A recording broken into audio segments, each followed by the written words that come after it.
ወዮላችሁ አለመታዘዝ፣ ለእግዚአብሔር አለመገዛት፣ በራስ አቅም መታበይና መመካት እግዚአብሔርን ሊያስቆጣው እንደሚችል ለዘነጋችሁ። ወዮላችሁ በሕይወታችሁ አማራሪ ለሆናችሁ፣ የእግዚአብሔር ቁጣ በእናንተ ላይ ሊመጣ ነውና ንቁ። ስለ ሕይወታችሁ አማራሪ አትሆኑ። መልካሙን ተግባር ቸል አትበሉ። ቀናውን መንገድ አትልቀቁ። አስታዋሽ ያጡትን አስታውሱ። ያን ጊዜ እግዚአብሔር አምላክ በመከራ ቀን አስታዋሽ ይሆናችኋል። ሰላም ጤና ይስጥልን ውድ የቃል ሚዲያ ቤተሰቦች እንደምን አላችሁ? በዛሬው መርሃ ግብራችን አባታችን አባ አምሃ ኢየሱስ ትድኑ ዘንድ መልካምን ምግባር ገንዘብ አድርጉ፣ ለምስኪኑ ቸርነትን ማድረግ ልማዳችሁ ይሁን ሲሉ የላኩትን መልእክት ይዘን ስለቀረብን በጥሞና እንድትከታተሉን እየጋበዝን ለቻናላችን አዲስ ከሆናችሁ ላይክ፣ ሼር፣ ሰብስክራይብ በማድረግ አዳዲስና ወቅታዊ መረጃዎች እንዲደርሱ የደውል ምልክቷን በመጫን ቤተሰብ ይሁኑ።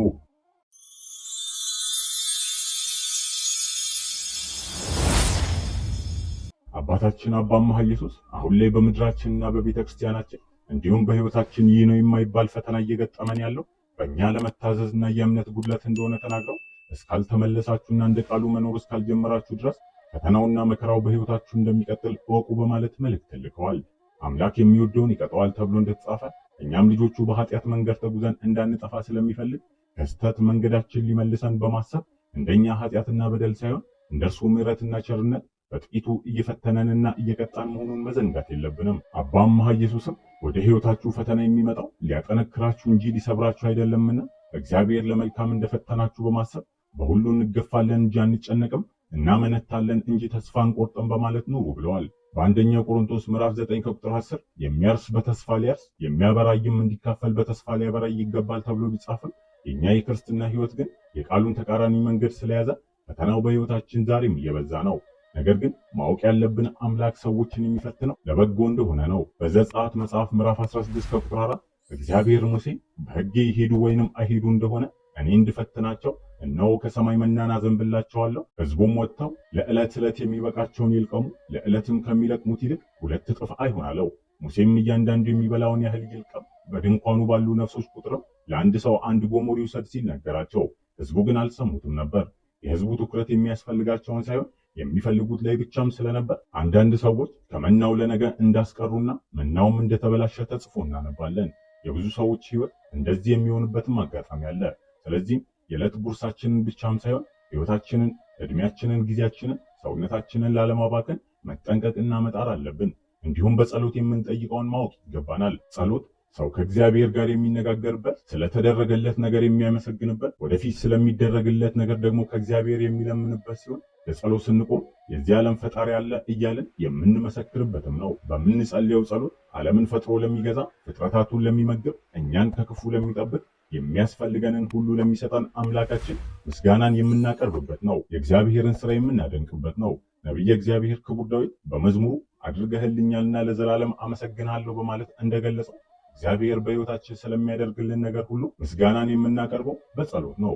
እንዲሁም ፈጣሪያችን ከክፉ እንዲጠብቀን ያሰብነውን እንዲያሳካልን የምንማጸንበትም ነው። ቅዱስ ጳውሎስ ለኤፌሶን ምዕመናን በላከው መልእክቱ በጸሎትና በልመና ሁሉ ዘወትር ጸልዩ በማለት እንደመሰከረ ጠላታችን ዲያብሎስ የሚያመጣብንን ፈተና በድል የምንወጣው ስንጸልይ ነው። ሰዎች በሕይወት ዘመናችን ውስጥ በሁለት ነገሮች ታጥረን እንጸልያለን፣ እንሰራለን፣ እንኖራለን። ሁለቱ ነገሮችም እኛ የምንፈልጋቸውን የሚያስፈልጉ ናቸው። እነርሱንም ይዘን ከእግዚአብሔር ፊት በመቆም የሚያስፈልገንን ነገር እንጠይቀዋለን። ነገር ግን የፈለግነውን ወይንም የጠየቅነውን ሁሉ ሳይሆን የሚያስፈልገንን አምላካችን ለኛ ያደርግልናል። እርግጥ እግዚአብሔር ሁሉን መስጠት፣ የፈለግነውን፣ የጠየቅነውን፣ ያሰብነውን ሁሉ ማድረግ ይችላል። ሆኖም ግን ለልጆቹ የሚሰጠው የጠየቅነውን ሳይሆን የሚያስፈልገንን ብቻ ነው። እርሱ ከኛ በላይ ለኛ የሚያስፈልገንን ያውቃል። ነገር ግን እኛ የፈለግነውን ባሰብነው ጊዜና ሰዓት ስላላገኘን አብዛኛውን ጊዜ ከእግዚአብሔር ጋር ግጭት ውስጥ እንገባለን። ጸሎታችንንም እንደማይሰማን በማሰብ በሌሎች ሰዎች ጸሎት መታሰብንም እንመርጣለን። በምድራዊ ሕይወታችን ውስጥ የሚያስፈልጉን ነገሮች በዘመናት ተለዋዋጭ የሆኑና እንደ እድገታችንም የሚወሰኑ ናቸው። በተፈጥሮም ሆነ በእውቀት እየተቀየርን ስንሄድ አምላክ ስጦታውን በዚያው ልክ ይቀየራል። በዕለተ ሰኞ የሚያስፈልገንን ማክሰኞ አይሰጠንም። ብዙ ጊዜ ሰዎች ስለሚያስጨንቀን ነገር በማሰብ የሚያስፈልጋቸውን ነገር ይጠይቃሉ። እናም ተጨንቀው የጸለዩት ነገር ጊዜው ባለመሆኑ አምላክ ላይሰጣቸው ይችላል። ስለዚህም ሳትለምኑ የሰማይ አባታችሁን የሚያስፈልጋችሁን ያውቃል እንደተባለ እርሱ የፈቀደውን እንዲያደርግልንና የፈቀደልንን ሕይወት እንዲሰጠን መለመን የተሻለ ነው። በዘወትር ጸሎታችን ላይ ሁልጊዜ የዕለት እንጀራችንን እንዲሰጠን እንድንለምነው ጌታችንና መድኃኒታችን ኢየሱስ ክርስቶስ አስተምሮናል። አምላክ መግቦቱ አይቋረጥም። በአቅማችን፣ በዕድሜያችን፣ በእውቀታችን፣ በኑሯችን ልክ ይሰጠናል። እኛም እንደምንቀበል በማመን ተስፋ ማድረግ አለብን። ሕይወት ያለ ተስፋ ባዶ ናትና አምላክን ተስፋ በማድረግ መኖር ይገባናል። ተስፋ ማለት ከጨለማው ባሻገር ብርሃን፣ ከአቀበቱ ባሻገር ለምለም ሜዳ፣ ከሐዘን ባሻገር ደስታ፣ ከወጀብና ከአውሎ ንፋስ በኋላ ጸጥታ፣ መረጋጋት፣ ከትንሣኤ በኋላ ሕይወት እንዳለ ማመን ነው። ለክርስቲያኖች ተስፋ ማለት እንደማይጨበጥ ደመና አሊያም ርቆ እንዳለ ዳቦ ሳይሆን የሚፈጸም እውነት የሆነ ነው። ተስፋ ምኞትና ናፍቆት ብቻም ሳይሆን አለኝታና መተማመን የሚገኝበትም ነው። ተስፋ የእምነታችን ምንጭ ነው። የተስፋ ምንጭ ወይንም መገኛ የሁሉ ፈጣሪ እግዚአብሔር ነው። ብርሃነ ዓለም ቅዱስ ጳውሎስ ለሮሜ ምዕመናን በላከው መልእክቱ የተስፋ አምላክ በመንፈስ ቅዱስ ኃይል በተስፋ እንድትበዙ በማመናችሁም ደስታና ሰላምን ሁሉ ይምላባችሁ በማለት በሮሜ መጽሐፍ ምዕራፍ 15 ከቁጥር 13 ጽፎልናል። ተስፋ ሕያው ነው፣ ግዑዝ አይደለም ወይንም ቁስ አይደለም። በእግዚአብሔር ክብርም ተስፋ እንመካለን። ይህም ብቻም አይደለም፣ ነገር ግን መከራ ትዕግስትን እንዲያደርግ፣ ትዕግስትን ፈተናን፣ ፈተናም ተስፋን እንዲያደርግ እያወቅን በመከራችን ደግሞ እንመካለን። በተሰጠን በመንፈስ ቅዱስ የእግዚአብሔር ፍቅር በልባችን ስለፈሰሰው ተስፋ አያሳፍረንም ተብሎ በሮሜ መጽሐፍ እንደተጻፈው የተስፋ ፋና የሚሆነንን አምላክ በሙሉ ልብ ማመን ይገባናል። ሰው ምግብ ሳይመገብ ውሃም ሳይጠጣ ለተወሰነ ጊዜ መቆየት ይችላል። ሰው ተስፋ ከቆረጠ ግን መኖር አይችልም። በዚህ ምድር ላይ እየተቸገረን በፈተና ወጀብ ታጅበን እየተሰደድንም እየኖርን ያለነው ነገን ከዛሬ የተሻለ ሆኖ እናገኘዋለን በሚል ተስፋ ነው። ተስፋ ባይኖረን ከትናንት አልፈን ዛሬን ባላየናት፣ ዛሬ ላይ ቆመን ነገን ባልናፈቅናት ነበር። ተስፋ ለክርስቲያኖች ትልቅ ትርጉም አለው።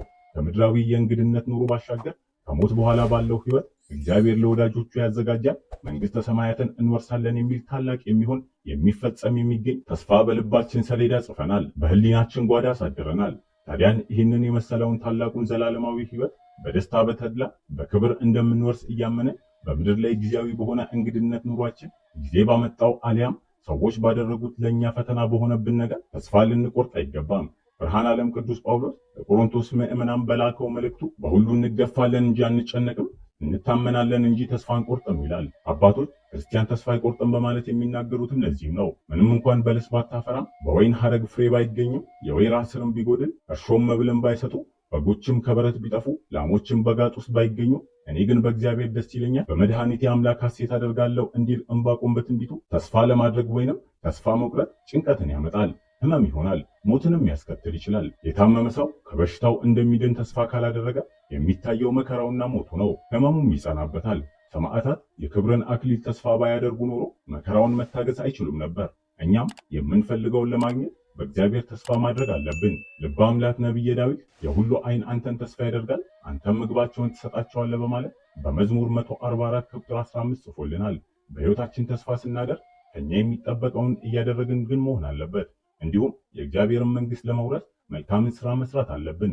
ሰዶምና ገሞራን ያጠፋ አምላክ እግዚአብሔር በቁጣው ቀን እኛን እንዳያጠፋን ከጥፋት መጠበቅ ሲገባን ይባስ በጥፋት ላይ ጥፋት እየጨመርን እየተጓዝን ሲሆን አባታችንም አባ አምሃ ኢየሱስ ፈጣሪን የምትፈታተኑ እናንተ ስንኩሎች የምህረት እጁ እንዲቀርባችሁ ንስሐ ግቡ፣ እግዚአብሔርን ስለ ሁለት ነገር አመስግኑ ያሉ ሲሆን የመጀመሪያው የለመነውን ሁሉ ስለሰጠን እናመሰግነዋለን ብለዋል። ሁለተኛው የለመነውን ሁሉ ስላልሰጠን ስለከለከለን ልናመሰግነው ይገባል ብለዋል። ሰው ስለተደረገለት ማመስገን ደንቡ ነው። ግን ስላልተሰጠውና ስላልተደረገለት ለምን ፈጣሪን ያመሰግናል ቢባል አምላክ የከለከለን ስለማይጠቅመንና ስለማያስፈልገን እንጂ ነፍጎን ወይንም ሰስቶ አይደለምና ይሄን ማመን ይገባናል። የእግዚአብሔር ሥራ ድንቅ ነው። የሚያስፈልገንን ነገር በጊዜው ይሰጠናል። በዘወትር የኪዳን ጸሎት ላይ የምትጠይቀውን ሰውነት ቸል የማይል ከህሊናም አስቀድሞ ሁሉን የሚያውቅ የሚደረገውን ሐሳብ ከመደረጉ አስቀድሞ የሚያውቅና የሚመረምር ሳንለምነው የምንሻውን አውቆ የሚሰጠን ሳንጠራጠር የምንለምነውን የሚሰማን እግዚአብሔር ነው ይላል። እግዚአብሔር ሳንጠራጠር የምንለምነውንና የሚያስፈልገንን የሚሰጠን አምላክ ነው። ለምኑ ይሰጣችኋል ብሎናል። እናት ልጇ ጡት እየጠባ እሳት ቢመለከት ስለሚያብለጨልጭ ብቻ ጡቷን ትቶ እሳቱን መያዝ ይፈልጋል። እናት ግን የፈለገውን ቢያደርግ እንደሚቃጠል ስለምታውቅ እሳቱን እንዳይዝ ትከለክለዋለች። እግዚአብሔርም ልክ እንደ ደግ እናት ነው። ሕፃኑ ጡት መጥባት ትቶ በሚያለቅስበት ጊዜ ወይንም ከእናቱ እቅፍ ወርዶ እየተንፈራፈረ እሳቱን እንድትሰጠው ቢለምናት ሳትሰጠው ስትቀር ጎረቤቶቿ ይሰበሰባሉ። እናትን በሚጠይቋት ጊዜ ከልክላው እንደሆነ ስትነግራቸው ከእርሷ ጋር በመስማማት ወደ ቤታቸው ይመለሳሉ እንጂ ስጪው ቢበዛ ቢቃጠል ነው ከዚያም ይታከማል አይሏትም። ሊቃውንተ ቤተ ክርስቲያን ይህንን ሲያስረዱ እናት የእግዚአብሔር ተምሳሌት ናት። የሕፃኑ ምሳሌ እኛ ስንሆን ጎረቤቶቹም ደግሞ መላእክታን ናቸው። እኛ የሚያስፈልገንን ትተን የምንፈልገውን ልንይዝ ስንል እንድንተው በሚነግረን ሰዓት እንጨቃጨቃለን። ያን ጊዜ ምን እንደሆንን ለማወቅ አማላጆች መላእክትም ይመጣሉ። እሳቱን ለመያዝ እንደፈለግን ሲያውቁ ዝም ብለው ይመለሳሉ እንጂ እንዲሰጠን አይማልዱልንም። እግዚአብሔር ለእኛም የጠየቅነውን ሁሉ መስጠት ይችላል። ነገር ግን እሱ ከኛ በላይ ስለሚያውቅ የሚያስፈልገንን ብቻ ያደርግልናል። በአካል፣ በአእምሮ፣ በእውቀት፣ በቦታም እንዲሁም በጊዜ የተወሰኑ ስጦታዎችን ይሰጠናል። የመንፈሳዊ እድገት ደረጃዎች የሚወስናቸውን ስጦታዎች በየጊዜው ይለግሰናል። ታዲያን እነዚህ ስጦታዎችን ለማግኘት ሁለት ነገሮች አስፈላጊ ናቸው። የመጀመሪያው ሳንጠራጠር መለመን ወይንም መጸለይ ሲሆን እግዚአብሔር እንደሚሰማን በሙሉ ልባችን በማመን በፊቱ መቅረብ ይጠበቅብናል። ጌታችንና መድኃኒታችን ኢየሱስ ክርስቶስ ስለ ጸሎት ሲያስተምር ስለዚህ እላችኋለሁ የጸለያችሁትን የለመናችሁትን ሁሉ እንዳገኛችሁት እመኑ ብሎናል። ጸልየን እስክንቀበል መጠበቅ ሳይሆን እንዳገኘነው ማመን እንደሚገባ ከዚህ ኃይለ ቃል እንረዳለን። ሁለተኛው ደግሞ የምንሻውን ሳይሆን የሚያሻንን ወይንም የምንፈልገውን ሳይሆን የሚያስፈልገንን እውቀትን ስንጠይቀው ወይንም ስንለምነው የሚሰጠን መሆኑን ማወቅ አለብን። እንደ ጸሐፍት ፈሪሳውያን እግዚአብሔርን በቸርነቱ የጎበኛቸውን አንቃወም። መልካም በተደረገላቸው፣ በለስ በቀናቸው፣ መንገድ ባማረ ስፍራቸው በወደቀችላቸው አንቅና። በወንድሞቻችን ደስታ እንደሰት፣ በሐዘናቸውም እናጽናናቸው። በደዌ ዳኛ በአልጋ ቁራኛ ለተያዙ እንጸልይላቸው። መልካሙን ሁሉ እንመኝላቸው እንጂ በክፋት ሐሳብ አንጠመድባቸው። ለዚህም ምሳሌ የሚሆነን ለ38 ዓመት በደዌ ዳኛ በአልጋ ቁራኛ ተይዞ የነበረ አንድ በሽተኛ ሰው በጌታ ቃል ተፈውሶ አልጋውን ተሸክሞ ወደ ቤቱ እንደሄደ በቅዱስ መጽሐፍ ተጽፎ እናገኛለን። ጌታችንና መድኃኒታችን ኢየሱስ ክርስቶስ ወደ ቤተ ሳይዳ መጠመቂያ ወርዶ አንካሶችን አቀና፣ ለምጻሞችን አነጻ፣ በሌሎችም ልዩ ልዩ ደዌ የተያዙትን በጣም ብዙ ህሙማንን ፈወሰ። ህሙማኑን በመጠመቂያ የተሰበሰቡትን ድህነትን ፍለጋ ነበረ። አሁን ላይ ደዌ የጸናበት፣ በሽታ የበረታበት ከበሽታው ለመዳን ከህመሙ ለመፈወስ ወደ ጠበል እንደሚሄድ በዘመነ ብሉይም የእግዚአብሔር መልአክ በሳምንት አንድ ቀን ወደዚያች መጠመቂያ ገብቶ ውሃውን ሲያናውጥ ቀድሞ ወደ መጠመቂያይቱ የገባ ከማናቸውም ካለበት ደዌ ሁሉ ይድን ይፈወስ ነበረ። ዕለቷም ቀዳሚ ሰንበት ነበረች። ይህም ፈውስ በጊዜው መሰጠቱ በአባቶች ዘመን እንጂ በእኛ ዘመን እግዚአብሔር ትቶናል እንዳይሉ ሲሆን በውሃ ተጠምቆ የሚፈወስ አንድ ሰው ብቻ መሆኑ በዘመነ ብሉይ ፍጹም ድህነት አለመኖሩን ለማጠየቅ ነው። ፍጹም ድህነት የተገኘው በጌታችን በመድኃኒታችን በኢየሱስ ክርስቶስ ሲሆን ጌታችን በልዩ ልዩ ደዌያት ተይዘው በቤተ ሳይዳ ተኝተው የውሃ መናወጥን ከሚጠብቁ ህሙማን መካከል በደዌ ዳኛ በአልጋ ቁራኛ ተይዞ ለ38 ዓመት በዚያ የተኛ ደዌ የጸናበት አስታማሚ ጠያቂ ዘመድ የሌለው አንድ ሰው አገኘ። ከደዌውም ጽናት የተነሳ መጻጉዕ ተባለ። መጻጉዕ ማለት ህመም ወይንም ድዊ ማለት ነው። ጌታችንም ወደ እርሱ ቀርቦ ልትወድ ትድናለህን ብሎ በሽተኛውን ጠየቀው። መጠየቁ ሰውየው መዳን እንደሚፈልግ ሳያውቅ ቀርቶ ሳይሆን በዕለተ ዓርብ ፈውሰኝ ሳልል ፈውሶኛል ብሎ የሚመሰክርበት ነውና አስፈቅዶ ለማዳን ጠየቀው። አንድም ደግሞ በድህነት ውስጥ ሰው የራሱ ሱታፌ እንዳለው ለማስተማር ነው። ድዊውም ጌታ ሆይ ውሃው በተናወጠ ጊዜ በመጠመቂያይቱ ውስጥ የሚያኖረኝ ሰው የለኝም፣ ነገር ግን እኔ ስመጣ ሳለው ሌላው ቀድሞኝ ይወርዳል ብሎ መለሰለት። ፈሮ አምላካችንም ተነሳና አልጋህን ተሸክመ ሂድ አለው።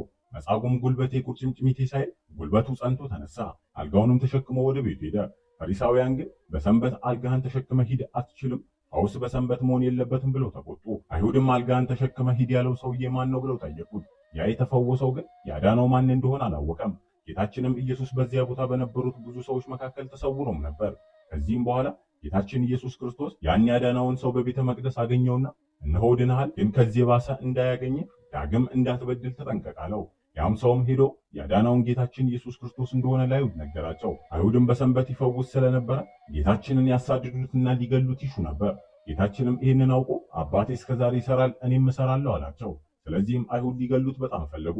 ሊገድሉትም የሻቱት ሰንበትን የሚሽር ነው በማለት ብቻ አይደለም፣ እግዚአብሔርም አባቴ ነው ይላል፣ ራሱንም ከእግዚአብሔር ጋር ያስተካክላል በማለት ነው።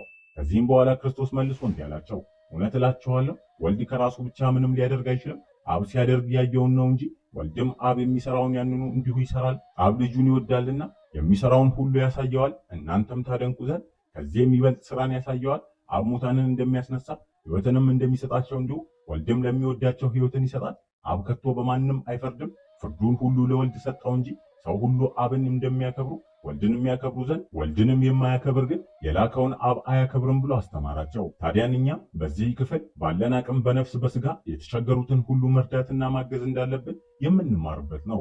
ሕሙማንን መጠየቅ፣ የታሰሩትን መጎብኘት፣ ማስፈታት፣ የተራቡትን ማጉረስ፣ የተጠሙትን ማጠጣት፣ የታረዙትን ማልበስ፣ ያዘኑትን ማረጋጋት ከጌታችን የተማርናቸው መልካም ተግባራቶች ናቸው። በደዌ ነፍስ በኃጢአት የወደቁትን አንስተን ወደ መጠመቂያይቱ ወደ እግዚአብሔር መንግሥት እንጨምራቸው። ወገን ዘመድ ሰው የለንም ለሚሉ ሰው ሆነን ከጎናቸው በመገኘት የተገኙበትን የችግር አልጋ ተሸክመው እንዲሄዱ እንርዳቸው። የማይቆረቁር ምቹ አልጋ ሕገ እግዚአብሔር ነውና ምቾተ ነፍስና ሰላም አእምሮን አጥተው በችግር ሕመም የሚሰቃዩትን ሁሉ ሕገ እግዚአብሔርን በመከተል ልቦናችሁን አንቁ፣ አልጋችሁን ተሸክማችሁ ሂዱ እንበላቸው እያለን እኛም መርሃ ግብራችንን በዚሁ አበቃን። አምላካችን እግዚአብሔር ለሀገራችንና ለቤተ ክርስቲያናችን ሰላም አንድነትን ይስጥ። ወስብሐት ለእግዚአብሔር ወለወላዲቱ ድንግል ወለመስቀሉ ክቡር። ይቆየን። ቃል ሚዲያ